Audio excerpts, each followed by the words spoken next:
একটা মেয়ে বিয়ের পরে সবার আঘাত সহ্য করতে পারে, কিন্তু তার স্বামীর দেওয়া আঘাত সহ্য করতে পারে না।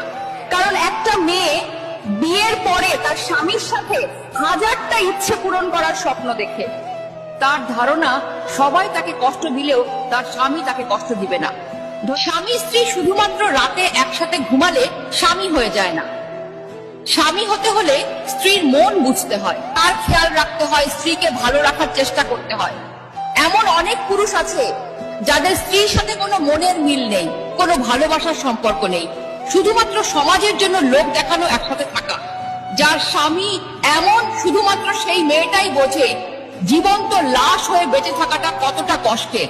প্রতিটি বিবাহিত মেয়ের স্বপ্ন, সারাদিন পাখি যেমন এদিক ওদিক ছুটে বেড়ায়, আবার দিন শেষে ঘরে ফিরে ঠিক তেমনি দিন শেষে তার স্বামীও ঘরে ফিরবে, তার সাথে সুখ দুঃখের গল্প করবে, তাকে বুকে নিয়ে ঘুমাবে। কিন্তু আফসোস, সব মেয়ের ভাগ্যে তা স্ত্রীকে বোঝার ক্ষমতা স্বামীর থাকে না।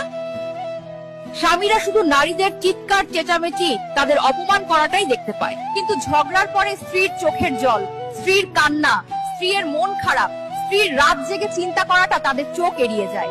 একজন নারীকে তার স্বামীকে সত্যিই সবসময় কাছে চায়, আপন ভাবে সমস্ত কিছু বলতে চায়, কোনো বিপদে প্রথমে তাকেই পাশে চায়। এটা বোঝার ক্ষমতা বোধহয় স্বামীদের কোনোদিনই হবে না। একটা মেয়ে বিয়ের পরে সবার